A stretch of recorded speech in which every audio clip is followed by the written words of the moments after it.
Hey everybody, it's Safi and Marco, Dish Out on Movies, the only movie review show on YouTube to review movies in terms of food. It's just Marco here once again, and last night I started to watch a different movie, and I wanted to review it. It was called Hush, and it had Jessica Lange, Gwyneth Paltrow, and this other guy. He really sucked. And needless to say, it was not a good movie. I got like 20 minutes into it and I turned it off, which I rarely ever do. And it's even more hilarious that I turned it off since it has Jessica Lange. I mean, come on. How could I resist Jessica Lange? Well, the movie's really bad. Then there you go. It reminded me of what if Ryan Murphy had a lesser version of himself that he was letting be his apprentice, and the apprentice wanted to make a movie, and it's just so predictable and formulaic. I don't know how many movies are all just versions of other movies we've already seen before. There are so many.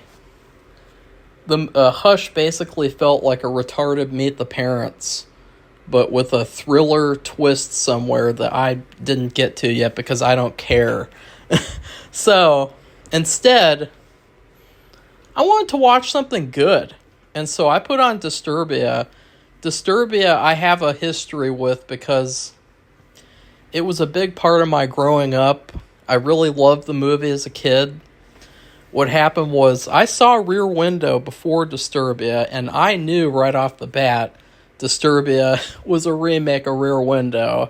I mean, especially because of the poster with Shia LaBeouf with the binoculars and everything. I mean, that is straight up Rear Window 2.0. Apparently, too, there was a lawsuit, and the people who made Disturbia pretended like it wasn't. And I thought, you know what? I really, really give them props for being so good that they managed to convince a judge that Disturbia was not like Rear Window, because it is literally exactly like it. I mean, all the way down to, how in Rear Window the guy, his cast was itchy, and he'd always have to be itching his cast all the time. Shia LaBeouf, he has to itch his home monitor all the fucking time. So, but I saw the trailer, and the trailer for Disturbia is really, really good. The trailer actually looks like a better movie than the movie we actually got. And I really wanted to see it in theaters, but unfortunately we didn't get to. And instead, we watched the movie on television. You know how in hotels you used to be able to buy movies that were in theaters or rent them to watch? Well, we got Disturbia, and it was so good to me that we watched it twice. Yes, twice in the same night. And I bought the movie. I watched it all the time. It is definitely one of my all-time favorites. And then later on in life, and I know you're thinking, where is this going, Marco? Well, later on in life, I bought some screen-used shorts that were in this movie that Shia LaBeouf wore, and then I sold them off. I shouldn't have done that. I think that's the one screen-used movie thing that I should have kept, because it's so funny that I had that. And I sold it to get money for the movie, by the way. Which is why I sold a lot of stuff, to get money for the movie. And then also, something really funny happened on Twitter. Now, I don't know why people thought this was a good idea. I think it's probably one of the worst things that celebrities have ever done.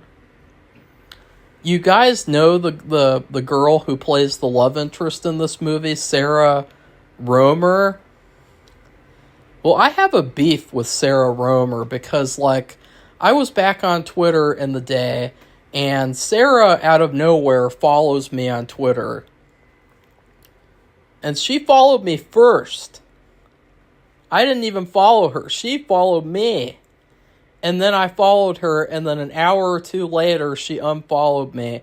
And apparently, I learned this from a very evil woman in Canada who was very, very bad. But she taught me that apparently this is some kind of a social media growth strategy, is that you follow people who follow things that you're related to, and then after they follow you, you unfollow them. Like, it's really, really strange and kind of mean, and like, wow, like, you really do this to your fans? Like, you follow them and then unfollow them because they're following you? Like, wow, that's really shitty. And I don't even think Sarah Roemer's even doing anything anymore. Like, this was like, I want to see, because this was like 2016. And I don't understand. It was so shitty too, because like, that really meant a lot to me that like somebody from Disturbia followed me, and like, you know, one of my favorite movies, and then boom. So I'm checking. Let's see. Oh, she's still doing stuff. She did a movie in 2016. It doesn't look like it's very good. They all have like 5, 4, 3 out of 10. Wolf. You know, so that was really terrible. It really pissed me off. And, but anyways, let's get to this movie, because I really love this movie. I can't wait to talk about it, even though that stuff happened. You know, that doesn't change how much I love this movie. I mean, this is probably this is definitely the best version of Rear Window. That's for damn sure. I mean, I know that's shitty to say. Oh yeah, and she's married to Chad Michael Murray, the guy who played Ted Bundy in the movie where they gave him superpowers. But anyways, that's beside the point. I just love the story of this movie. I love how they adapted Rear Window and modernized it without making it feel like it's annoying and gimmicky. Because instead, it feels like they use the technology to their advantage. Like, just watching the different things they do with the cameras in this movie, it really makes you want to learn how to do that stuff, because it's so cool how, you know, he's like taking all these camera pieces and putting them together, create this like invention thing, and he uses that to spy, and it's so fun, and it's so crazy, and so unique. I mean, I've never seen a movie like Disturbia after Disturbia, even though it's like Rear Window in terms of the main outline. Another thing I love about the movie is how it opens up. This, you know how in Rear Window, there's that whole thing at the beginning where they just have that boring shot where they look at all the pictures of the race cars and shit, and then you see that he's been injured, and they talk about it in the movie, and it's like, I'm Jimmy Stewart, and I'm going to talk for long hours about how I got cast on my legs because I was in a race car accident, and it was really, really bad. And that's I'm Jimmy Stewart. Well, in this movie, they fucking show it. They got balls. This movie has balls. It is a PG-13 movie with big balls. They open this movie up. They have this horrible, heartbreaking, gruesome, extreme R-rated car crash sequence. It is so hard to watch. The music is so good. It is so traumatic to watch this, even though I've seen it a billion times. And that's how they open the movie. They open it with a bang. They're not just going to show you this boring picture montage and then then have Jimmy Stewart tell you what happened. No, they're going to show you. Show, not tell. Show, not tell. I thought that Hitchcock knew that, too. I thought, and you know what? This movie just shows how overrated Rear Window really is. And I know that that's going to piss some people off. I don't give a fuck, okay? And then you got the main character, Shia LaBeouf, Kale. He's a great protagonist. Because, Shia LaBeouf, he has some LaBeoufisms about him. There's a lot of times, like, especially near the end, he likes to do this thing where when he gets really angry, he goes like, "Rah! Rah!" It's this really funny thing that he does with his voice. And he has some other weird things he does too. And but he's still really relatable and likable. He's not one of those, like, pretty boy guys that you feel like you can't relate to. He feels like an everyday guy. And his mom is Carrie Ann Moss. I mean, how the fuck can you go wrong with that? I mean, wow. If he didn't have a hot love interest, he had his hot mom. You got Trinity from The Matrix and that bitch. And there's so much great comedy in this movie, too. I especially love the subplot with the kids who kept on pranking him and attacking him, and the back and forth between him and them, because it felt like something that there's no way that Jimmy Stewart could have done that in Rear Window. That would have been really, really silly and dumb, and Alfred Hitchcock wouldn't have been able to do it. But the guy who made this movie was able to do it because it was Shia LaBeouf. And you could imagine Shia LaBeouf having a prank war with a bunch of little shitheads on the block. And another thing I love about this movie, by the way, is the fact that it feels like this movie could easily be a high school comedy romance, and I wouldn't mind. Like, I wouldn't mind if they took all the serial killer stuff out of this movie and they just turned it into a high school movie. Because, like, the romance in this movie is probably one of my favorite movie romances of all time. Because it really puts you there. And it really lets you, like, imagine, like, if you were in this scenario. I've never had a hot neighbor. I've had some really bad-looking neighbors back on Hilltop Road. But and I know that's a mean thing to say, but I'm just being honest. So, and that's what we do on this channel. We don't lie, and we don't sugarcoat things, and we don't cover things up. We tell the truth.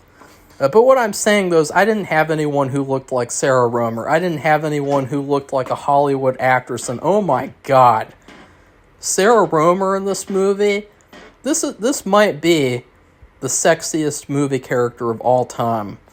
I had the hots for her as a kid, and I still have the hots for this character. And you know what else is awesome, by the way? The last name of her character and her family is Carlson.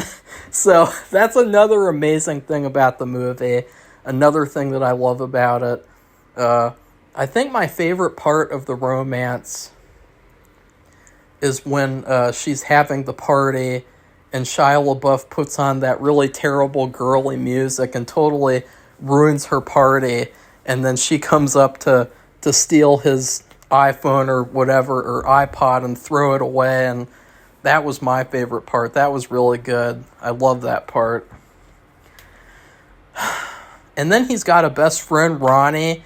I don't know what happened to that guy, but he was a really good, like, best friend character. Like, if I had to pick a best friend actor, like an actor to, like, put in a movie as my best friend, like Dumb and Dumber style, I think that he would be in the top 5 contenders. And then what else?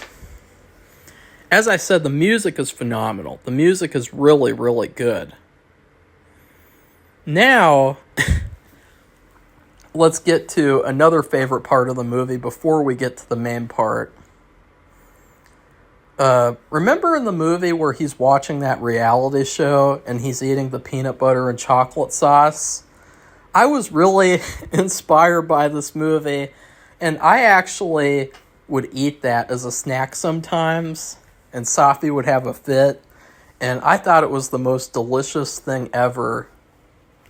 Like, I don't know what it is, like the savory peanut butter with that sweet, syrupy chocolate. It's just, it is out of this world good. And that's why I got really, really overweight, is because I ate this Disturbia snack. I would highly recommend chocolate sauce with peanut butter. Creamy peanut butter, by the way. And then what else? I want to make sure I talk about literally everything, because this movie deserves it. Like, I had such a fun time watching this movie. It's such a great summer movie too. Like, it is the perfect movie to watch when you're like, when you see people mowing the lawn outside and you have the fresh breeze of the air outside coming in through the window and the sun coming in through the blinds. Like, it's a perfect summer movie. And oh yeah, and another thing that I loved is that the garden shears that become a very important prop at the end of the movie. I actually owned those exact garden shears, and I don't think we have them anymore. But so that also made the movie really fun, is that I would get those garden shears and I would play pretend like parts of the movie, because like I love garden shears for some reason. Like, I think they make a really good weapon. I actually think they make a really terrible gardening tool. Like, there's nothing I hated more than trimming the bushes, trimming the hedge with these shears, and or the hedge trimmer thing. So yeah.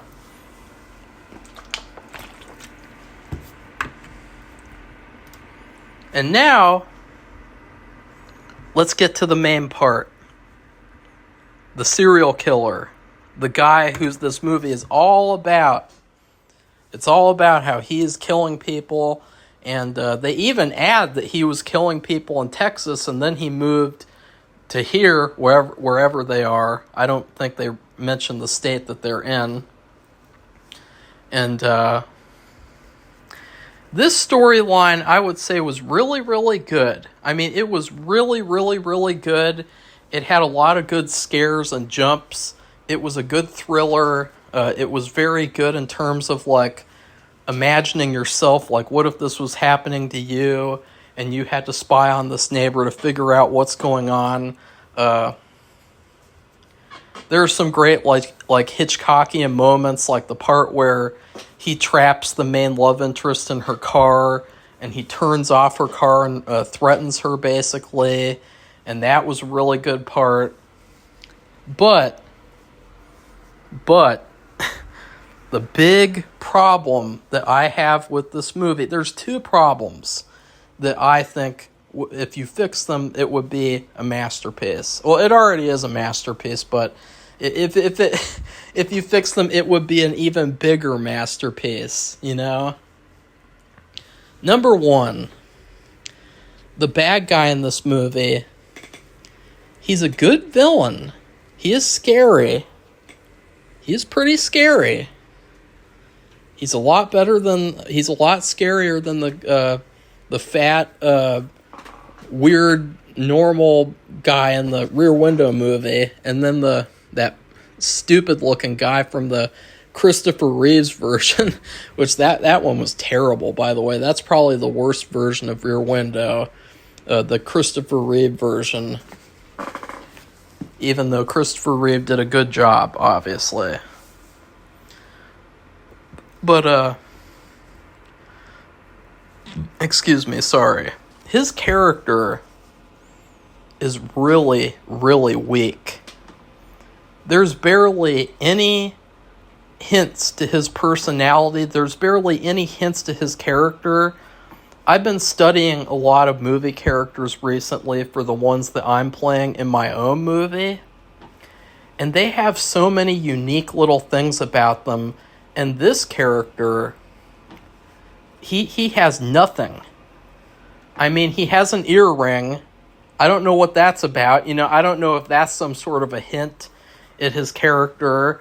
he has a longhorn skull in his garage, which is just telling you that he might have been from Texas. What else? Oh yeah, he knows Spanish. He knows a little bit of Spanish. And that's it. Oh yeah, and no, that was probably a lie. Never mind. So yeah, there's like no hints at his character at all. And so that really kind of takes you out of it because he feels almost like a villain of the week. And so that's why I said, like, even if you took the serial killer stuff out of this movie, it would still be really, really good because his character was not very well defined and he was not very three-dimensional. If I made the movie, that would be the number one thing I'd change. Because I know what they were trying to do at first. Because at first, he's mowing the lawn, and in Shia LaBeouf, he's going through all the different neighbors and what they do on a daily basis. And then they go to Mr. Turner, and it's just him mowing the lawn, and he looks like just this normal guy. And it's just really funny. It's because it's like, no, he's not normal at all. He's an evil piece of shit. And, but that's it. That's all that they wanted to do, I guess, was like, oh, look, it's this normal guy. But he's really a monster. And then the second thing that I thought was a little weak was the ending. Not the ending where they prank the kids back and then the main characters kiss and it's really hot and definitely a sweet romantic ending. But no, the final fight, which, spoilers, I mean, if you know it's Rear Window, then you know the guy's going to fight the bad guy at the end of the movie. So, but I felt like the final fight was a little weak sauce. This is one of my biggest pet peeves of movies, is where the hero and the villain basically don't fight hardly at all. Like, what happens is he comes up behind Kale, he stabs him in the back, or he slices him in the back, and then he slams Kale, and then Kale is almost dead, and then the mom stabs him in the ankle, and then Kale knocks him over and stabs him with the shears, and that's it. That's it. And it's like, really? Really? And what's even worse is that he doesn't even say anything, Mr. Turner, the bad guy. He doesn't even say anything like any final line. He's just completely silent, like he's just monster guy, So I thought that was kind of a letdown, honestly. But other than that, I think this movie is perfect. It is like an almost perfect movie. And in terms of food, that's where I'm having trouble and why I'm not saying anything. I'm trying to think of what would be like the perfect rating for this almost perfect movie. I love everything about this movie. I'd love to do a commentary of it. I definitely will be doing a commentary. Maybe I'll do that for my birthday too. Because like last year, I reviewed that shitty movie Shampoo. That was like hell reviewing that movie because it just sucks so badly. And it was an insult to my past life's persona. So, this movie, I would say, is like a really good surf and turf. I don't usually eat surf and turf. I think that, it can be really good or really bad. And I think that that's the big issue with this movie, is that, like, there are some elements that need fixing. But overall, it is a pretty solid meal, and overall, it is a pretty good surf and turf.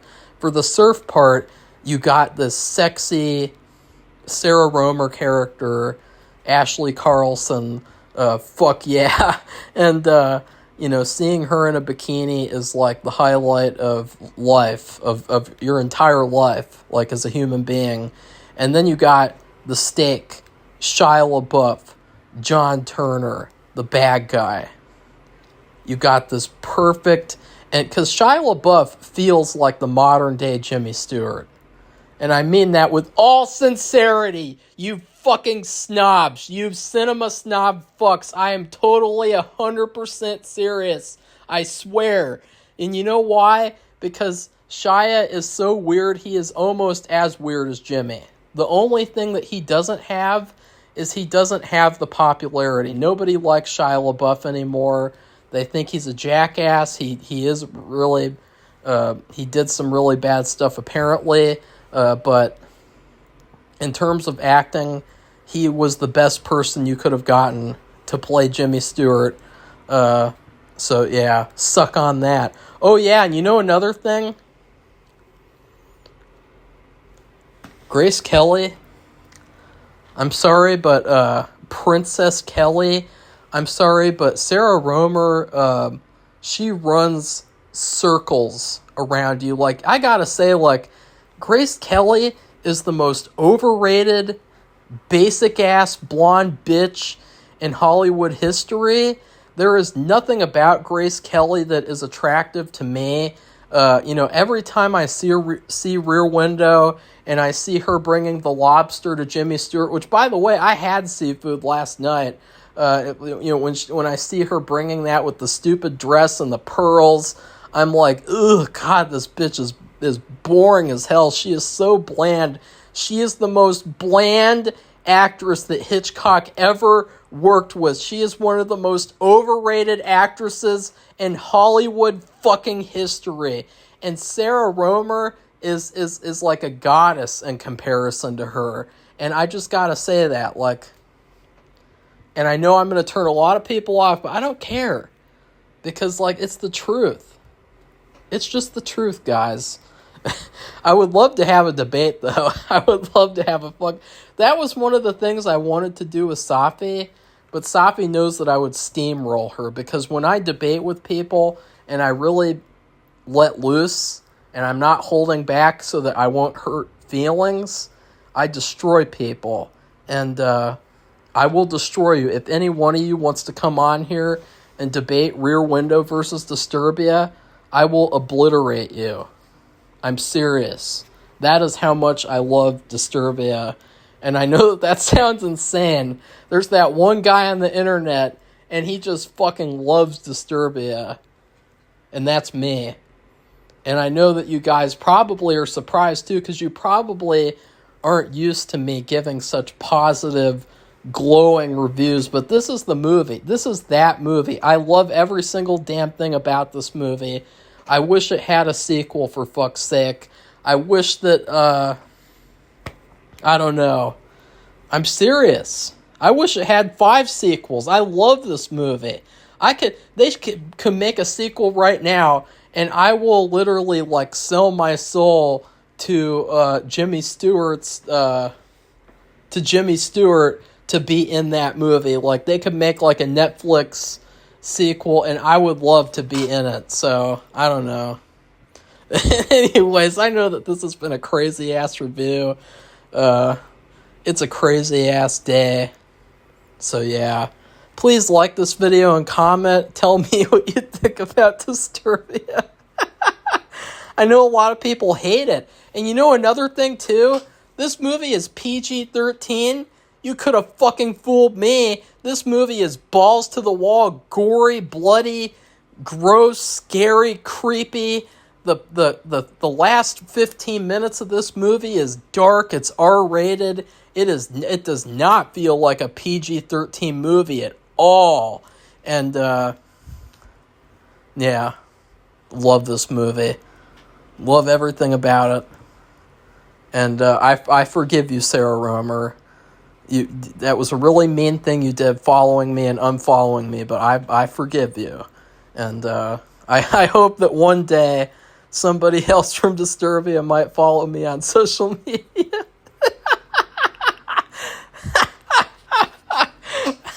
So anyways, goodbye everybody. See you soon. No video game video today. Bye!